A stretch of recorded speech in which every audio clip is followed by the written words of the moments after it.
कहाँ तक पढ़े थे? तुम नहीं आई थी? समझ गए। हम आपको बताए थे जब प्रकाश की किरण सघन माध्यम से विरल माध्यम में जाती है तो क्या होता है, विरल माध्यम से सघन माध्यम में जाती है तो क्या होता है, और अगर अभिलंबोत्तापित होती है तो क्या होता है। अभिलंबोत्तापित होती है तो क्या बताए थे बेटा आप? I बराबर 0, R बराबर 0, यही तो हम लोग प्रूफ किए थे। बिना विचलित हुए सीधे निकल जाती है। अच्छा एक चीज और याद रखना, ऐसे शॉर्ट में बता दे रहा हूँ, अगर मान लो दो माध्यम कोई है बेटा, हो सकता है ऐसा कि मीडियम फर्स्ट है, ये क्या है मीडियम फर्स्ट, और ये मीडियम सेकंड, और इसका अपवर्तनांक n1 है और इसका अपवर्तनांक n2 है,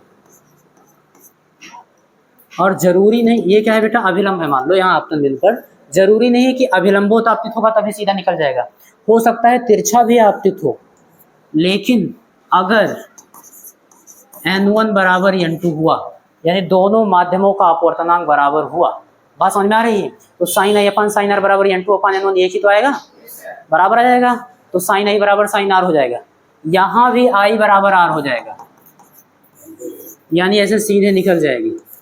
फिर बेटा तो बिना विचलित तो यहाँ भी निकल सकती है, आप लोग जानते हो, सॉल्व कर ले जाओगे, इसीलिए ऐसे बता दी। एक चीज याद रखना, जब प्रकाश की किरण एक माध्यम से दूसरे माध्यम में जाती है और बिना विचलित हुए ट्रेवल करती है, यानी अपने मार्ग से हटती नहीं है, तब उसको हम अपवर्तन ना बोल के पारगमन बोलते हैं।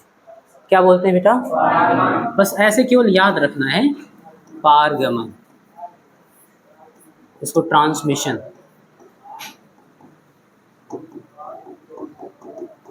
बस। हाँ क्लियर। इसीलिए देखो जब आपको अपवर्तन पढ़ाया गया तो वहां लिखवाया गया कि अपने उसका जो है चाल, जब पहले माध्यम से दूसरे माध्यम में जाती है प्रकाश की किरण तो उसका चाल और दिशा बदल जाए, है ना। कंडीशन क्या दिया, I is greater than 0 less than 90 degree, यानी कि तिरछा आपतित होगा, ठीक है, अपने मार्ग से विचलित होगी। अच्छा यहाँ पे क्या हो रहा है इन दोनों केस में बेटा, तो आप क्या बताओगे, पारगमन हो रहा है, बिना विचलित हुए दूसरे माध्यम में चली जाए। ठीक, ये सब हो गया था बेटा। अब मैं आपको न्यूमेरिकल के लिए जो स्नेल का नियम आप पढ़े हो उसी को बेटा न्यूमेरिकल के लिए क्या कर रहे हैं, थोड़ा सा व्यापक रूप में आपको बता रहे हैं, केवल न्यूमेरिकल के लिए। एग्जाम में आएगा स्नेल के नियम तो वही लिखना जो आप लिखे हो। हाँ तो यहाँ पर आप हेडिंग बना लो, स्नेल के नियम का व्यापक रूप, हेडिंग बनाओ। अगर बतियाओगे बेटा मैं टाइम नहीं दूंगा लिखने के लिए, है ना, जितने टाइम आप बतियाते हो उतने टाइम में आप लिख लिया करो, लेकिन केवल हेडिंग जब समझाऊं तब नहीं।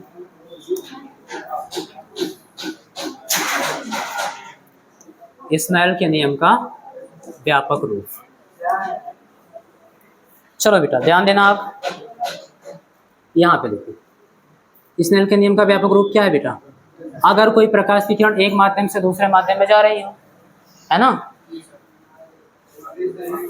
तो साइन आपतन कोण बटे साइन अपवर्तन बराबर n2/n1, यही तो लिखते थे, पहले माध्यम के सापेक्ष दूसरे माध्यम का अपवर्तन, और ये बराबर होगा बेटा λ1/λ2, और यही बराबर होगा बेटा v1/v2। अभी मैं सारी चीजें बता रहा हूँ कौन क्या है, और ये किसके बराबर होगा बेटा, कांस्टेंट। ये है बेटा, इससे आपको न्यूमेरिकल लगाने में बहुत हेल्प मिलेगी। मैं समझा रहा हूँ कैसे होगा ये सब, बस इतना आपको इकट्ठा लिखना होगा। अच्छा λ1 क्या है, λ2 क्या है, b1 क्या है, b2 क्या है, इसके लिए अगर मैं लिखूंगा तो पूरा भर जाएगा, फिगर बना दूं आसानी से समझ जाओगे, ठीक है ना। तो सपोज करना बेटा आपके पास यहाँ पर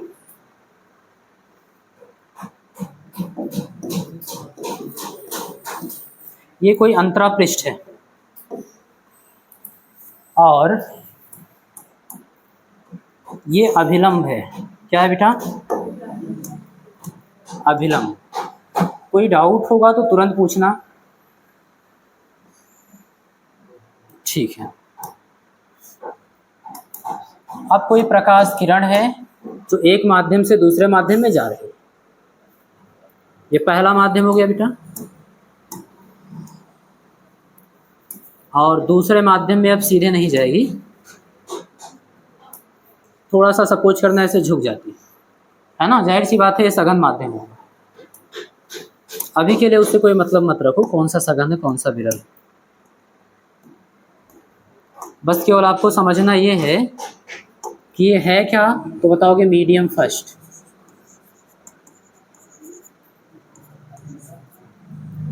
पहला माध्यम है, और ये क्या है बेटा, तो आप बताओगे मीडियम सेकेंड, ये दूसरा माध्यम। अब पहले माध्यम में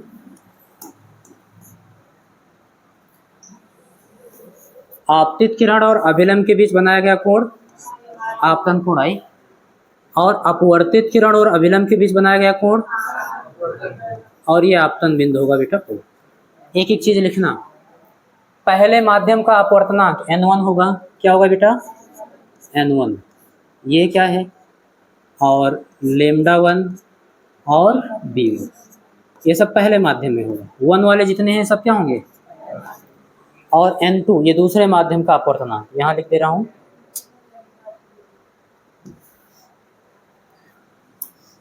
इधर ही लिख दे रहा हूँ इसको भी।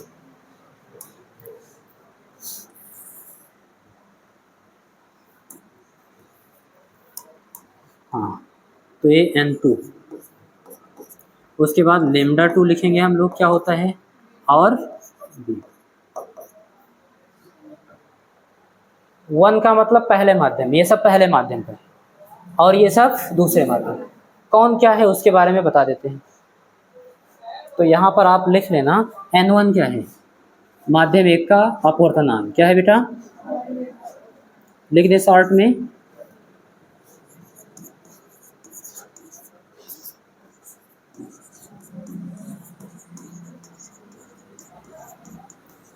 माध्यम एक का अपवर्तनांक।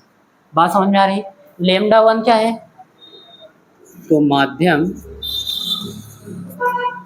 एक में प्रकाश का तरंग दैर्घ्य, किसका बेटा,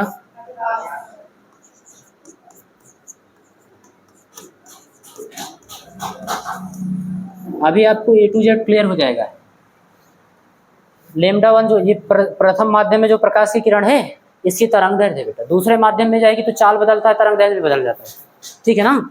अच्छा b1 क्या है, तो यहाँ पर बताओगे माध्यम एक में प्रकाश की चाल या प्रकाश का वेग। बात समझ में आ रही है, ये कोई डाउट। अब 2 जो है वो सब दूसरे माध्यम का है, यहीं से कॉपी करके थोड़ा टाइम बचा लेते हैं।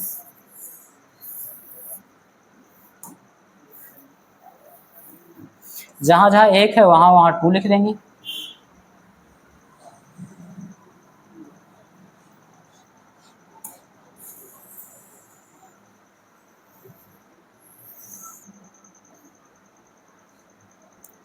ठीक बेटा,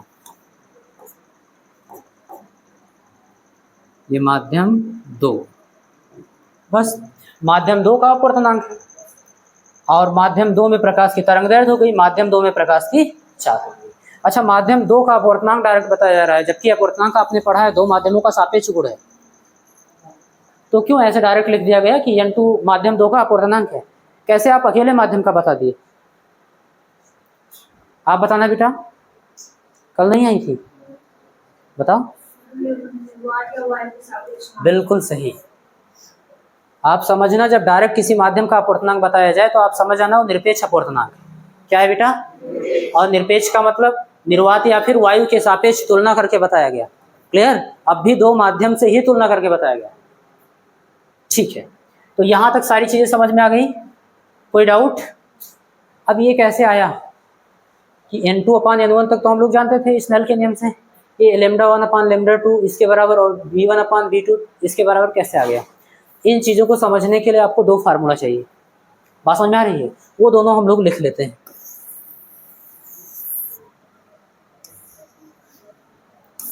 इसको यहाँ पर लिख लीजिए,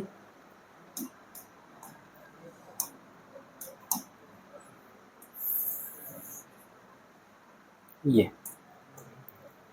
ठीक है। अभी जब भी काम लगेगा हम लोग यहाँ पे लौटेंगे। अभी के लिए फार्मूला लिखेंगे, पहला फार्मूला भी याद रखना, इसका बहुत काम लगता है। अपवर्तनांक और प्रकाश की चाल में संबंध। निर्वात में जो प्रकाश की चाल c होती है वो क्या संबंध होता है, तो आप बताओगे n is equal to C by lambda. एक फार्मूला ये हो गया बेटा, clear. n is equal to C by lambda. n क्या है, माध्यम का अपवर्तनांक। n क्या है, c क्या है, निर्वात में प्रकाश की चाल। लेम्डा क्या है, उसी माध्यम में, बात समझ में आ रही है, प्रकाश की तरंगदैर्घ्य। अलग माध्यम में जाओगे तो अलग होगा, क्लियर। तो यहाँ पर आप बता सकते हो n क्या है, हाँ बेटा n माध्यम का अपवर्तनांक, c क्या है, निर्वात में प्रकाश की चाल। निर्वात में प्रकाश की चाल। अच्छा, लेम्डा क्या है, उसी माध्यम में है ना, याद रखना ये चीज, माध्यम में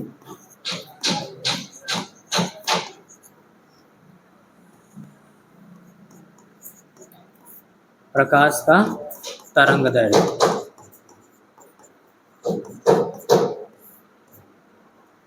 तरंगदैर्घ्य, बात समझ में आ रही। तो एक फार्मूला ये हो गया बेटा। दूसरा फार्मूला आवृत्ति में है ना, तो आवृत्ति जो होती है न्यू, इसको न्यू से लिखेंगे हम लोग इस चैप्टर में, क्योंकि n क्या मान लिया, अपवर्तनांक, f क्या है, फोकल लेंथ। तो न्यू इज इक्वल टू क्या होता है, nu is equal to B by lambda. ध्यान से समझना एक एक चीज। यहाँ पे न्यू क्या है, सबसे पहले तो हम बताएंगे आवृत्ति। क्या बताएंगे बेटा, याद रखना आवृत्ति नहीं बदलती, पहले भी पढ़ा चुका हूँ, अभी भी लिख लो। जब प्रकाश की किरण एक माध्यम से दूसरे माध्यम में जाएगी तो आवृत्ति परिवर्तनशील नहीं है, अपरिवर्तित रहेगी। बाकी सब बदलेगा, आवृत्ति नहीं बदलेगी। अभी मैं आगे बताऊंगा। चलो, आवृत्ति हो गया। और बी क्या है बेटा, तो आप बताओगे यहाँ पे क्या था, चाहे जिस माध्यम में प्रकाश की किरण चले, लेकिन प्रकाश की चाल कौन सी लेनी है, निर्वात वाली। बात समझ में आ रही है। इस फार्मूले में जिस माध्यम में प्रकाश चलेगा उसकी चाल यहाँ पे हम लोग लेंगे, ठीक है ना। अगर निर्वात में तो निर्वात की चाल ले लेंगे, माध्यम में तो माध्यम की चाल ले लेंगे, क्लियर, ओके। तो यहाँ पर हम लोग ये nu equal to C by lambda भी हो सकता है, लेकिन जब प्रकाश किस में चल रहा हो, निर्वात, तो यहाँ पर हम लोग लिखेंगे माध्यम में, जिस माध्यम में चल रहा हो, माध्यम में प्रकाश की चाल, ठीक है। और क्या बचा, लेम्डा। लेम्डा वही रहेगा बेटा, माध्यम में प्रकाश की तरंगदैर्घ्य। यस,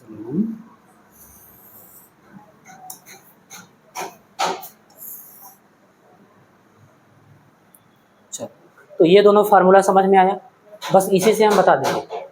हालांकि ये सब हम लोग हाइगेंस के द्वितीयक तरंगिकाओं के सिद्धांत से प्रूफ करेंगे, है ना। तरंग सिद्धांत में हम लोग पढ़ेंगे कैसे बराबर होता है, लेकिन अभी न्यूमेरिकल आएगा तो हम लोग को डर ना लगे कि कैसे हो गया, इसलिए पहले पढ़ा दे रहा हूँ, क्लियर। और इकट्ठा लगा रहेगा तो न्यूमेरिकल में दिक्कत नहीं होगी, सारी चीज़ आपकी क्लियर हो जाएगी। हाँ, ये सब वहाँ पर प्रूफ करते हो। तो यहाँ पर ध्यान देना आप, सबसे पहले N2/N1 लिखा है, क्या लिखा है बेटा,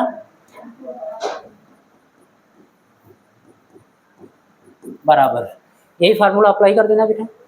बात समझ में आ रही है। N2 की जगह क्या लिखेंगे हम, N is equal to C by lambda होता है, तो C तो निर्वात में प्रकाश की चाल है, वो तो हमेशा होगा, तो यहाँ N2 की जगह हम लोग लिखेंगे सी बाई।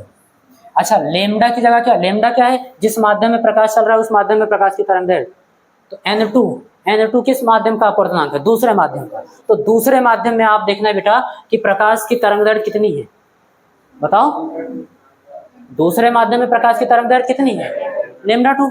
तो इसी फार्मूले में हम लोग c बाई λ2 लिखेंगे, क्योंकि N2 की वैल्यू लिख रहे हैं, किसकी वैल्यू, तो N2 is equal to C by λ2। अच्छा, अपॉन N1 लिखेंगे तो c बाई λ1, क्योंकि N1 क्या है, पहले माध्यम का अपवर्तनांक, और उसमें प्रकाश का तरंग दैर्ध्य कितना है, लेम्डा। बात समझ में आ रही है। अब इसी को सॉल्व कर लेते हैं। तो C1 तो C1 कटेगा, एक बचेगा। लेम्डा 1 का गुणा ऊपर होगा बेटा एक में, तो लेम्डा 1 और बटे, अरे चलो, और लेम्डा 1 का हो गया, 1 का गुणा लेम्डा 2 में होगा तो N2 बटे N1 के बराबर आप लिख सकते हो लेम्डा 1 बाई लेम्डा 2, वही तो लिखा है। बात समझ में आ रही है। अगर कहीं कंफ्यूज भी हो रहा हो, 1 रहता है 2 रहता है नीचे कैसा रहता है, तो ये फार्मूला याद रखना, इससे आप न्यूमेरिकल कर ले जाओगे। ठीक है, इसको बोलते हैं अपवर्तनांक और निर्वात में प्रकाश की चाल में संबंध। ठीक है, अच्छा दूसरा वाला क्या मैंने लिख दिया है बेटा, B1 बाई B2, उसको लेम्डा से सॉल्व कर लेना। अब चूंकि आपके पास क्या है, लेम्डा 1 बटे लेम्डा 2 बराबर क्या हो सकता है, यहां से देखना बेटा, अगर nu is equal to V by lambda है तो यहां से हम आपको कह सकते हैं कि भैया लेम्डा के लिए सॉल्व कर रहे हैं, तो लेम्डा इधर आएगा और न्यू उधर चला जाएगा, यानी B बाई न्यू, ये lambda is equal to B by, ये फार्मूला वहां अप्लाई करेंगे। तो ध्यान देना, लेम्डा 1 की जगह क्या लिखेंगे, B1 बाई न्यू, यही तो लिखेंगे, क्योंकि पहले माध्यम में प्रकाश की चाल कितनी है, B1, तो यहाँ पर लिखेंगे हम लोग B1 बाई न्यू, आवृत्ति है। बात समझ में आ रही है, न्यू लिख लिए, और लेम्डा 2 बराबर वही फार्मूला फिर लगाएंगे, B2 दूसरे माध्यम में प्रकाश की चाल और बटे न्यू को क्यों नहीं चेंज किए बेटा, क्योंकि न्यू क्या है, आवृत्ति है, और आवृत्ति क्या होगी, नहीं बदलेगी। कहाँ लिख दें, चलो यहीं लिख दे रहे हैं, क्योंकि न्यू क्या होगा, अपरिवर्तित। हाँ, किस घटना में बेटा, अपवर्तन की घटना हो रही ना,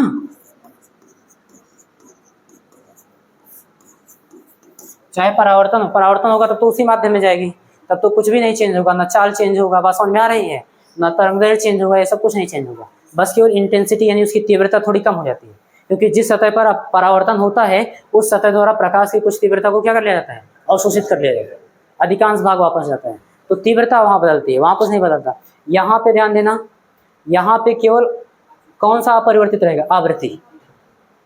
बात समझ में आ रही है, बाकी सब परिवर्तित होगी, चाल भी बदलेगा, तरंगदैर्ध्य भी बदलेगा, बात समझ में आ रही है, पथ भी उसका देखो चेंज हो जा रहा है। और याद ये रखना है कि तीव्रता भी बदलती है, मैं आपको आगे बताने वाला हूँ, लेकिन अभी बता दूं, कभी भी बेटा ध्यान देना, कभी भी अपवर्तन होता है तो उसके साथ में परावर्तन भी होता है। देखो कैसे, प्रकाश की किरण ऐसे आएगी बेटा, ये अभिलंब है, ठीक है, तो मान लो अभिलंब की ओर झुक गई, और कुछ प्रकाश की किरण ऐसे भी जाएगी, कुछ जाती है, चमकीला होता है ना सतह, तो कुछ ना कुछ परावर्तित होती है, तो कुछ भाग तो इधर चली गई, कुछ ही भाग तो इधर गई, तो यहाँ पे तीव्रता कम होगी कि नहीं होगी, ये भी याद, क्लियर, बदलता क्या नहीं, आवृत्ति। अच्छा, अभी इसलिए छोटी सी बात पे हम इतना जोर क्यों दे रहे हैं कि आवृत्ति नहीं बदलता, आवृत्ति नहीं बदलता, आवृत्ति नहीं बदलता, क्योंकि आप याद रखिए ये रिपीटेड क्वेश्चन है आपके बोर्ड का, बहुत बार रिपीट हो चुका है, बात समझ में आ रही है, बहुत बार पूछा गया है कि अपवर्तन के समय निम्न में से क्या अपरिवर्तित रहता है, क्या नहीं बदलता, तो उसमें सब कुछ दिया जाएगा आपको, चाल दिया जाएगा, तरंगदैर्ध्य दिया जाएगा, बात समझ में आ रही है, एक जगह लिखा रहेगा कोने में आवृत्ति, है ना, ताकि आपकी नजर ना जाए, तो आपको वही ढूंढ के लगाना होगा, आवृत्ति। ये न्यू है क्या बेटा, तो आप बताओगे आवृत्ति, ठीक है, इसीलिए इसको जोड़ दे रहा हूं, बात समझ में आ रही है, तो ये नहीं बदलेगा बेटा। अच्छा, अब इसको तो हम लोग सॉल्व ही कर सकते हैं, जब सेम है तो न्यू से न्यू कटेगा, एक आएगा, बात समझ में आ रही है, बराबर एक का गुणा ऊपर होगा B1 में तो B1, और B2 का गुणा एक में होगा तो B2, तो देखो लेम्डा 1 बाई लेम्डा 2 की जगह B1 बाई B2, तो लेम्डा 1 बाई लेम्डा 2 बराबर B1 बाई B2, और ये सब अनुपात क्या होगा बेटा, कांस्टेंट। क्लियर है, कोई डाउट नहीं, तो स्नेल के नियम का हो गया बृहद।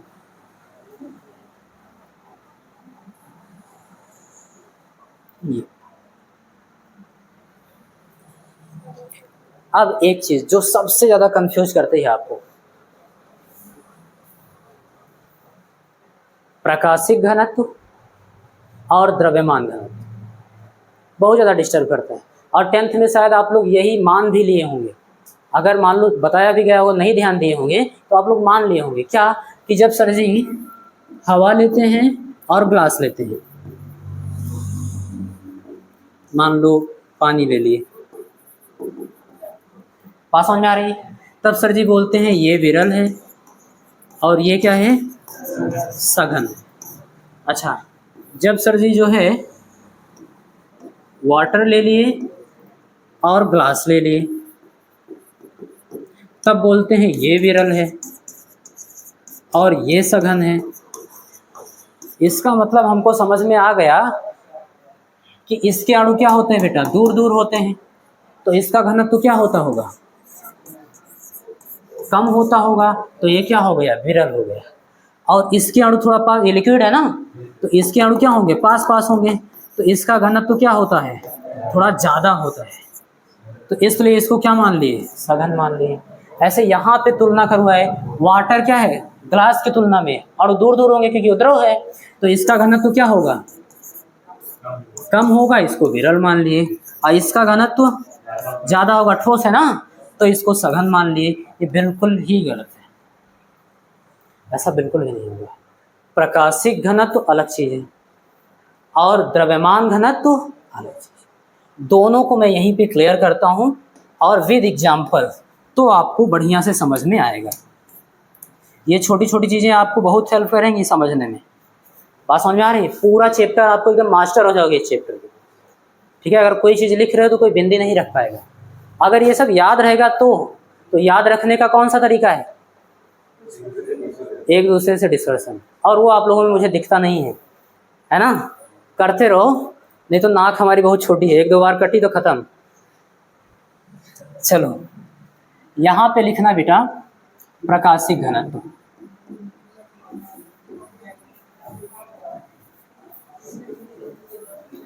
और यहाँ पे लिखना द्रव्यमान घनत्व। दोनों को मैं समझाता हूँ। द्रव्यमान घनत्व तो आप पहले से जानते हो, फर्स्ट ईयर से पढ़ते आ रहे हो, द्रव्यमान बटे आयतन, यही ना, कुल द्रव्यमान बटे कुल आयतन। इसका मतलब होता है प्रति एकांक द्रव्यमान, प्रति एकांक आयतन में द्रव्यमान की मात्रा, उसी को हम लोग क्या बोल देते हैं, द्रव्यमान घनत्व। तो यहाँ पर इसका मतलब ये है बेटा, प्रति एकांक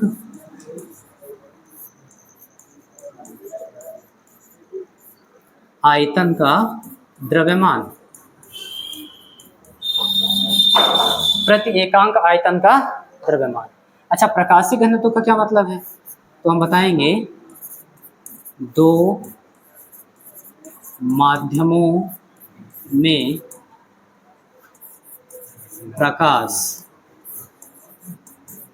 की चालों का अनुपात, ये दो माध्यमों में प्रकाश की चालों का अनुपात, इसको हम लोग क्या बोलेंगे बेटा, प्रकाशिक घनत्व। और जो द्रव्यमान बटे आयतन होता है, यानी कि अगर V की वैल्यू 1 रखी जाए, या फिर ऐसे समझिए कि B आयतन में कितने द्रव्यमान है, M, तो 1 से गुणा करना और एकांक आयतन को रोकना, B गुणे में उधर जाएगा भाग में, तो एकांक आयतन में कितना द्रव्यमान है, M/V। इसी को आप लोग क्या बोलते हो, घनत्व, आयतन घनत्व, द्रव्यमान का कि एकांक आयतन में कितना द्रव्यमान है। बात समझ में आ रही है, ये। अच्छा, अब अंतर तो हमको समझ में आ गया, एग्जाम्पल बताइए तभी समझ में आएगा, तो ध्यान देना।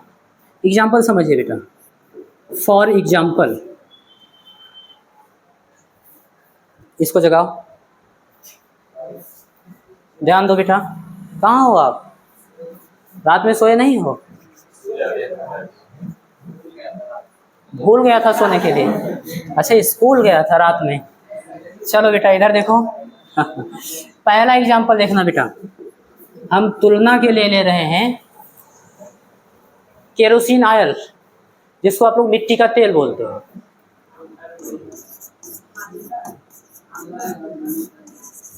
मिट्टी का तेल। अच्छा, इसके तुलना में हम ले रहे हैं यहाँ पर बेटा जल।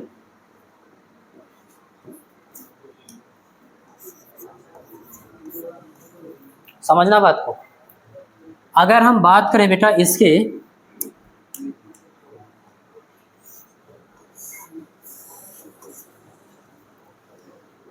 द्रव्यमान घनत्व की,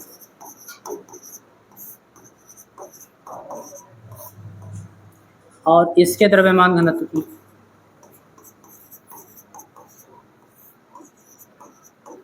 तो आप सब जानते हो बेटा, अगर हम पानी में मिट्टी का तेल डालेंगे तो ऊपर आ जाएगा।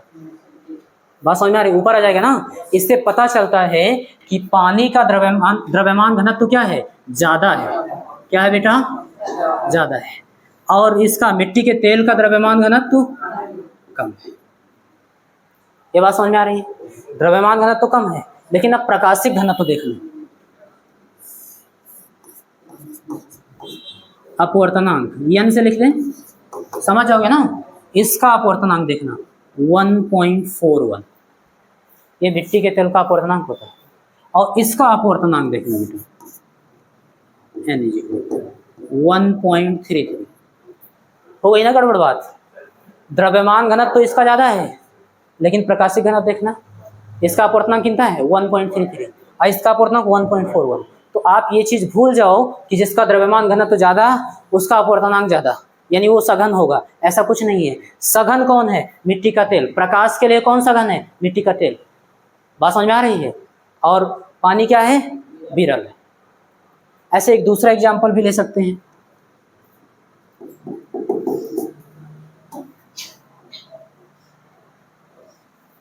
ध्यान देना बेटा, तारपीन का तेल समझा रहा हूं। देखो बेटा, तारपीन का तेल क्या होता है? और जल ले लो दूसरा। तारपीन का जो तेल होता है बेटा, चीड़ का पेड़ आप लोगों ने सुना है? देवदार वृक्ष, उनके राल से बनाया जाता है। चीड़, बात समझ में आ रही है? देवदार वृक्ष, उनके राल से बनाया जाता है तारपीन का तेल। कई जगह पे यूज होता है, मेडिकल में भी यूज होता है, खाने पीने में भी यूज होता है, कई जगह पे यूज होता है।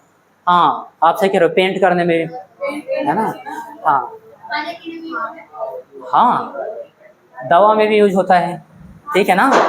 तो दवा खाते नहीं हो? और ध्यान देना बेटा, तारपीन के तेल की अगर हम बात करें द्रव्यमान घनत्व की,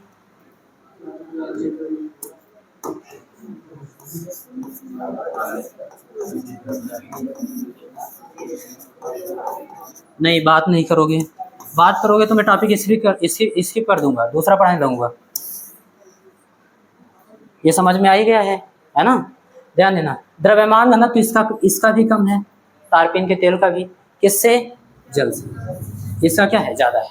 लेकिन अगर हम बात करेंगे इसके अपवर्तनांक की, n बराबर, तो आपको देखने को मिलेगा बेटा 1.47। और जल का तो आप जानते ही हैं 1.33।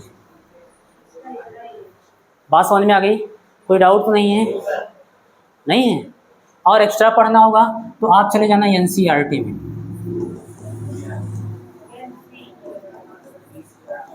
न्यू एडिशन में जाना बेटा 2024-25, पेज नंबर 229 में आपको यही सब मिलेगा।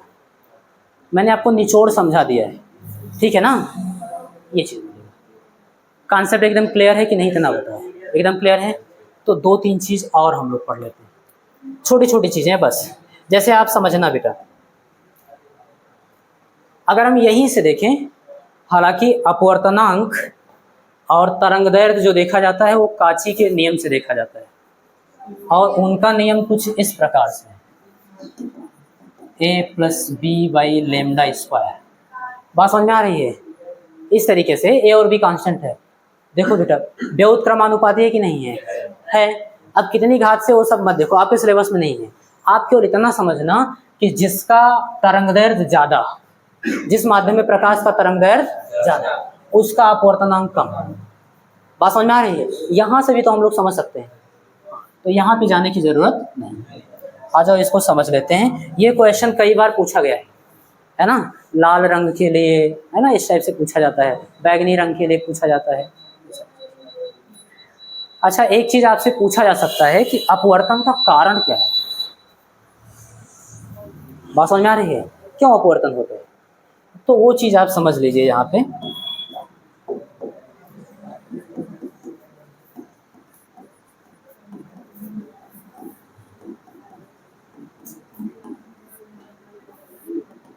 ध्यान देना, अपवर्तन का कारण यही है, लिखेंगे निर्वात में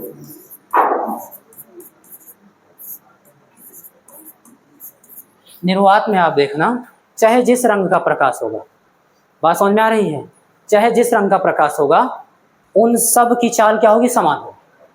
और कितना होगा, अधिकतम 3 × 10⁸ अप्रॉक्सीमेट मीटर पर सेकेंड। क्लियर, ये बात तो सबको पता है ना। तो यहाँ पर हम लिखेंगे निर्वात में सभी रंगों के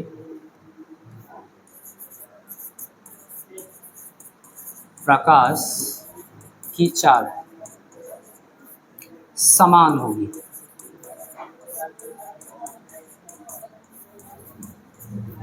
बात समझ में आ रही है, लेकिन याद रखना किसी माध्यम में, कोई एक ही माध्यम है बेटा, उसी में अलग अलग रंगों के प्रकाश के लिए अलग अलग चाल होगी। ठीक है, और अभी बताता हूँ किसकी चाल ज़्यादा किसकी चाल कम।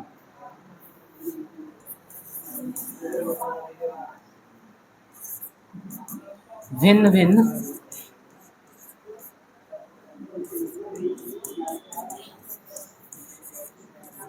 के प्रकाश की चाल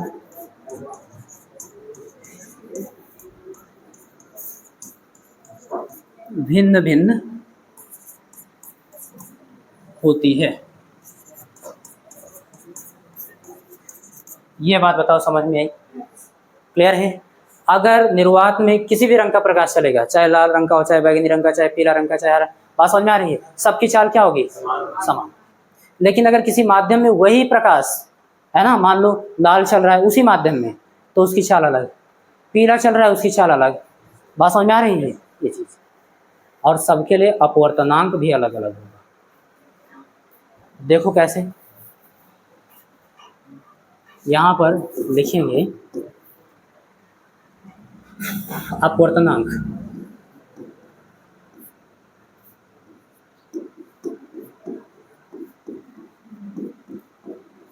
लाल रंग के लिए ध्यान देना बेटा, तो बेटा लाल रंग के लिए हम सभी जानते हैं जो लेमडा आर होता है, आर का मतलब समझना रेड, क्या बेटा, ये सर्वाधिक होता है। आपको समझाए थे स्पेक्ट्रम में, आपको समझाया गया था, ये वायलेट है और ये रेड है। क्लियर, तो मैंने आपको बताया था राजवीर, यहाँ देखना, वहाँ क्या लिख रहे हो, यहाँ देखो, वायलेट के लिए 400 नैनोमीटर या फिर 4000 एंगस्ट्रॉम। बात देखिए, कहीं कहीं 3900 भी मिलेगा, मैंने बताया एग्जैक्ट नहीं है, लगभग डाटा आपको मिलेगा यहाँ से, चाहे नैनोमीटर में देखो चाहे एंगस्ट्रॉम में देखो। तो 400 नैनोमीटर से स्टार्ट होता है दृश्य प्रकाश का, तो 400 नैनोमीटर के आसपास किसका होगा, वायलेट कलर का तरंगदैर्घ्य। अच्छा, रेड का कितना बेटा, 750 नैनोमीटर या फिर 7500 एंगस्ट्रॉम। ये लगभग डाटा है बेटा, 7800 भी हो सकता है ऐसे। ये क्या है, लाल रंग का तरंगदैर्घ्य। अब आप देखो सभी कलर में जो विबग्योर है, सातों रंग है, उन सब में सबसे ज़्यादा तरंगदैर्घ्य किसका होता है, तो इसका आप लिखोगे सर्वाधिक। क्या है बेटा ये, यानी सबसे अधिक। तो लाल रंग का तरंगदैर्घ्य सबसे अधिक। और अभी आपने देखा है कि अगर तरंगदैर्घ्य ज़्यादा है तो अपवर्तनांक क्या होगा, बात समझ में आ रही है।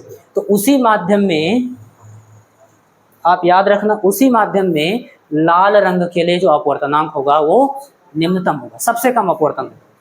ठीक है ना, तो यहाँ पर ऐसे लिखेंगे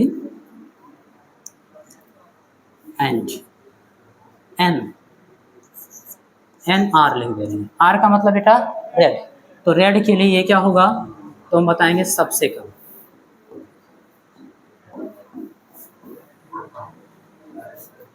कॉन्सेप्ट क्लियर है?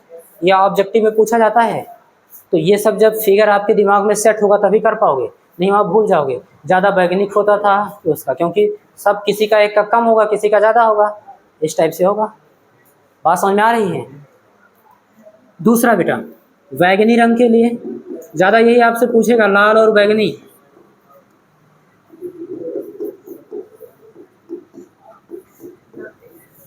तो बैगनी रंग के लिए आप इसको ऐसे शॉर्ट में लिख लेना, लेमडा वी वायलेट। आप जानते हो ये सबसे कम होता है, देखो सबसे कम इसी का तो है, तो सबसे कम। अगर हम इसके अपवर्तनांक की बात करें इसके लिए तो एन वी, उसी माध्यम की बात कर रहा हूँ, बात समझ में आ रही है? तो इसका अपवर्तनांक क्या होगा, सबसे ज्यादा।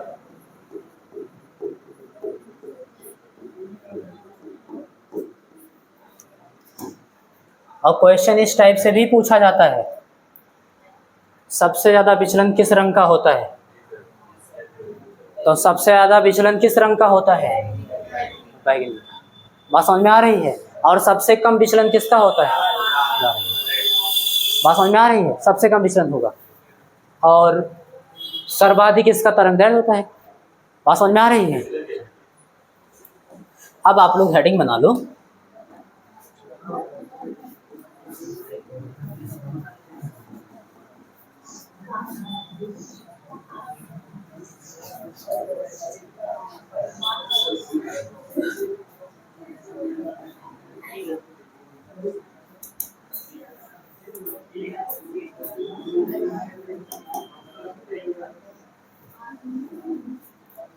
ठीक है।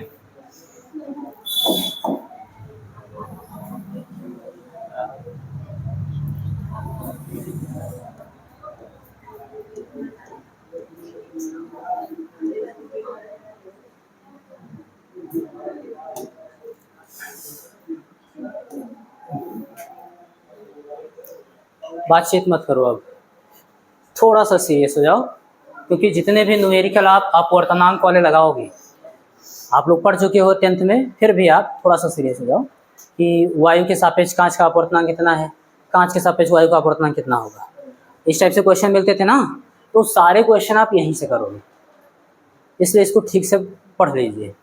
इधर देखना राजवीर, प्रकाश किरणों की उत्क्रमणीयता,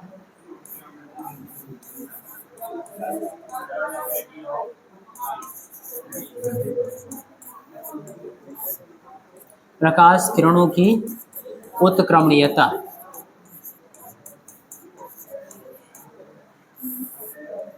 चलो मैं इसको पहले समझा दूं बेटा। प्रकाश का चाहे परावर्तन हो चाहे अपवर्तन हो, बात समझ में आ रही है? जब उत्क्रम होती है, उत्क्रम का मतलब वापस लौटती है, तो आप देखना उसी मार्ग पर आती है, बात समझ में आ रही है? मान लीजिए बेटा यहाँ पे ऐसे परावर्तन हुआ, ऐसे यहाँ पे आपने क्या किया, कोई 90 डिग्री पे ग्लास लगा दिया, कितने डिग्री पर बेटा, कोई मान लो दर्पण लगा दिए जो अपारदर्शी था, ठीक है, तो वहां से टकराएगी, अब 90 डिग्री पर आपतित हुई तो उसी मार्ग पर वापस आएगी, नहीं आएगी? तो आप देखना उसी मार्ग पर वापस आएगी और फिर परावर्तित होकर फिर उसी मार्ग पर जाएगी। क्लियर? इसी को बोलते हैं प्रकाश किरणों की उत्क्रमणीयता, वो अपना पथ नहीं बदलती। बात समझ में आ रही है? ये तो परावर्तन हो गया, ऐसे अपवर्तन में भी होता है। क्लियर? तो वही चीज हम लोग अपवर्तन में देखने वाले हैं। ठीक है, एक फिगर से देखेंगे। सपोज करना बेटा आपके पास कोई ग्लास स्लैब है,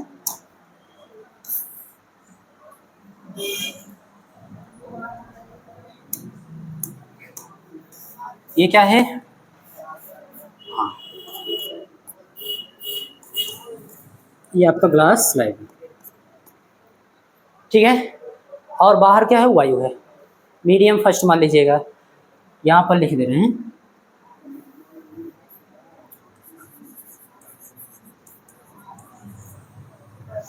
मीडियम 1, और ये क्या है बेटा,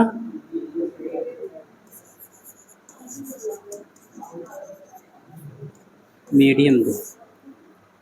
क्लियर है? इसका अपवर्तनांक आप मान लीजिए बेटा N1, क्या मान लेंगे, और इसका अपवर्तनांक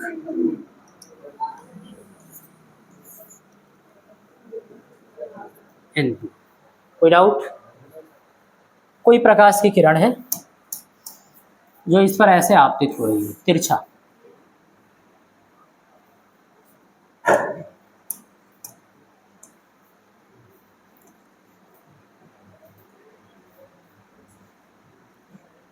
ये ठीक है, आपतित करवा दिए। तो ये कौन सा बिंदु है बेटा? आपतन बिंदु हुआ। यहां पर आप अभिलंब खींचिए, बिल्कुल आपतन बिंदु पर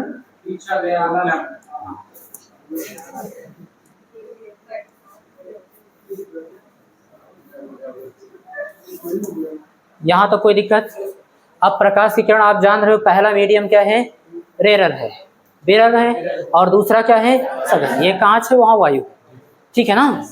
यहां मैं लिख भी दूं, ये क्या है? वायु।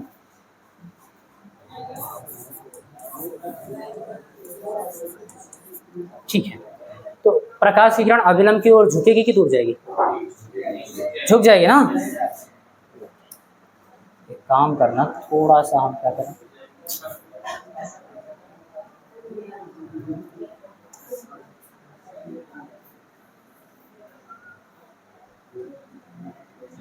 चलिए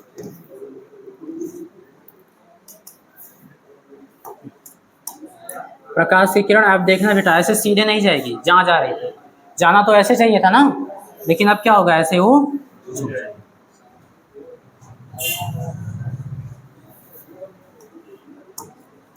बस केवल इसका फिगर समझने में टाइम लगेगा बेटा, जो भी टाइम लगेगा। ये कौन सी किरण हुई बेटा? बिल्कुल सही, अपवर्तित किरण। क्लियर है? अच्छा, यहां पे भी आप लंब डाल सकते हो।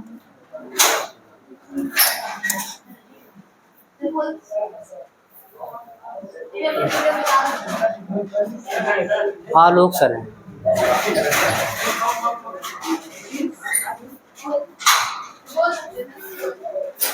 ध्यान देना। अब यहां हमने क्या किया?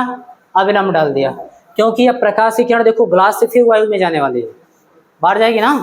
हाँ, तो आप सब जानते हो बेटा, प्रकाश की किरण अविलंब से दूर हट जाएगी, क्योंकि सघन माध्यम से अब विरल माध्यम है। तो प्रकाश की किरण अब ऐसे सीधे न जा करके थोड़ा इधर जाएगी।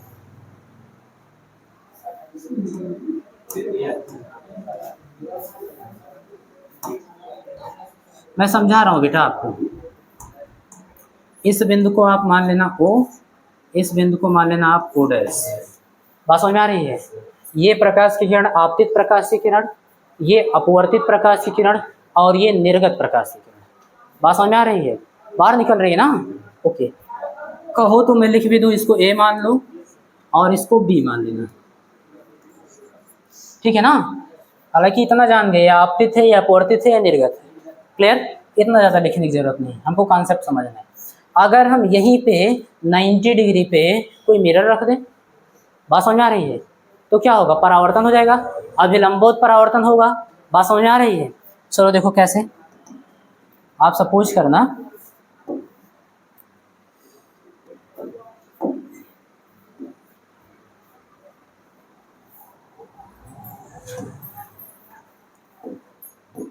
ये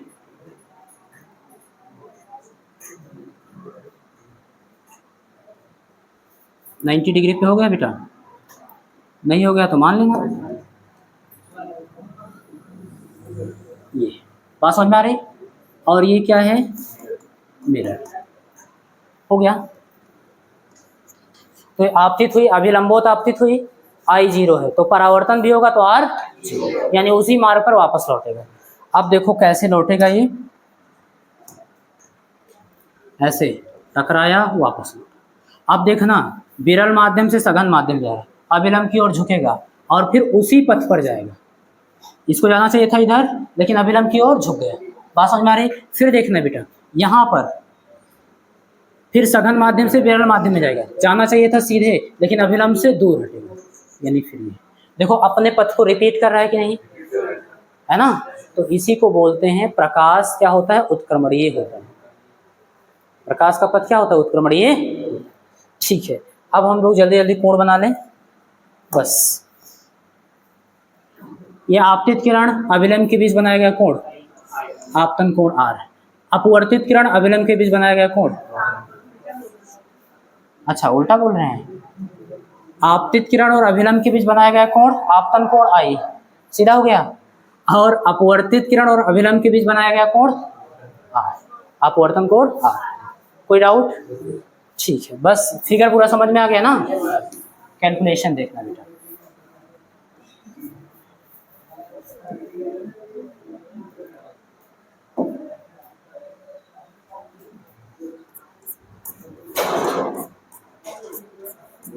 चलो लैंग्वेज देखना बेटा, हम यहां पर लिखेंगे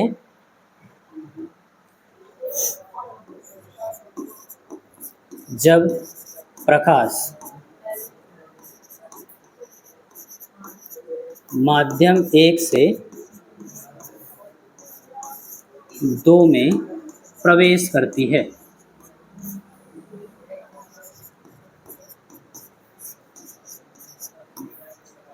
जब प्रकाश की किरण माध्यम 1 से 2 में प्रवेश करती है। अब यहाँ पर देखना, इन सबको भूल जाओ, इधर इधर से हमको कोई मतलब नहीं है। तो ये आप, ये कौन सी किरण होगी? आपतित किरण। और ये कौन सी किरण होगी? अपवर्तित किरण। तो ये कौन सा कोण हुआ? और ये स्नेल का नियम लगाना है, सावधानी पूर्वक लगाना, ठीक है। तो यहाँ पर हम लोग लिखेंगे साइन आपतन कोण का मतलब आई बटे साइन अपवर्तन कोण का मतलब आर। बात समझ में आ रही है? और बराबर होगा क्या? तो आप कहोगे पहले माध्यम के सापेक्ष दूसरे माध्यम का अपवर्तनांक, यानी कि 1n2, यही तो होगा, पहले माध्यम के सापेक्ष दूसरे माध्यम का। इसको बनाना फर्स्ट, कहाँ से लिखे हो? तो आप बताओगे भाई स्नेल्स लॉ। कोई डाउट बेटा? नहीं ना? अब देखना,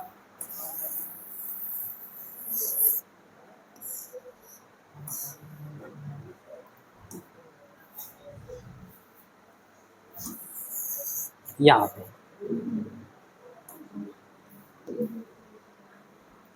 जब प्रकाश की किरण, बिल्कुल सही। अब देखो यहाँ पे क्या हुआ, प्रकाश क्या हुआ? उत्क्रमित हो गया। अब दूसरे माध्यम से पहले माध्यम भी तो जा सकता है, जा रहा है। तो यहाँ पर लिखेंगे जब प्रकाश माध्यम 2 से माध्यम 1 में प्रवेश करती है, तब स्नेल के नियम से। बताओ बेटा आप क्या लिख दें, क्या लिखें स्नेल के नियम से? देखो, जब प्रकाश की किरण दूसरे माध्यम से पहले माध्यम में जा रही, तो ये आपतित किरण, और आपतित किरण और अभिलंब के बीच बनाया गया कोण आपतन कोण आर। यहाँ पे आपतन कोण आर है, तो यहाँ पे हम लिखेंगे साइन आपतन कोण बटे साइन अपवर्तन कोण। अब प्रकाश की किरण दूसरे माध्यम में अपवर्तित हुई है, तो ये अपवर्तित किरण और अभिलंब के बीच बनाया गया कोण आई अपवर्तन कोण होगा इस कंडीशन के लिए। तो साइन, मैंने यही तो कल कहा था, आज बता रहा हूँ, कल गलती करोगे। सीरियस हो जाओ, भले भी मन नहीं कर रहा, तब बिना मन के भी कुछ काम कर लेना चाहिए जो आपके हित में हो। अच्छा बेटा, ये अब दूसरे माध्यम से पहले माध्यम में जा रहे हो, दूसरे माध्यम के सापेक्ष पहले माध्यम का अपवर्तन है, क्या होगा? 2n, इसको बनाना सेकंड। ये भी कहाँ से लिखे हो? स्नेल के नियम से। अच्छा, ऐसा हुआ क्यों? प्रकाश दूसरे माध्यम से पहले माध्यम में जा रहा है, तो आप बोलोगे चूंकि प्रकाश का पथ उत्क्रमणीय है। क्या है बेटा? यही लिख रहे हैं ऐसे शॉर्ट में,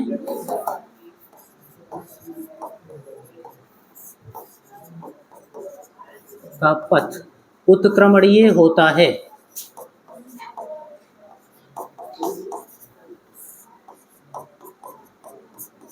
और कैसे उत्क्रमणीय है मैंने आपको समझाया, वापस उसी मार्ग पर लौटेगा, ठीक है ना? तो उत्क्रमणीय होता है, तो इसलिए मैंने लिख दिया दूसरे माध्यम से पहले माध्यम में जा रही। क्लियर है? यहां तक बात क्लियर है? तो बस अब ये खत्म हो गया।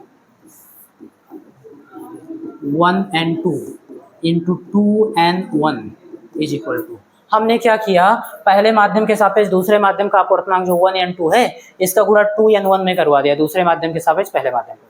इक्वेशन फर्स्ट और सेकंड से उसकी वैल्यू पुट कर दो, कर दें? चलो, तो इक्वेशन फर्स्ट से आप 1n2 की वैल्यू कितना लिखोगे? Sine I upon sine R, और गुणे 2n1 की वैल्यू सेकेंड से sine R upon sine I. ये दो बेटा, एक बचा, कितना बचा?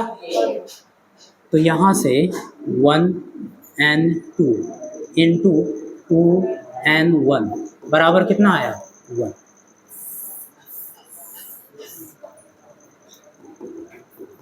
ये बहुत ही बढ़िया फार्मूला है। अगर यहाँ से आप 2n1 बताना चाहो किसी को कि 2n1 किसके बराबर होता है, तो या फिर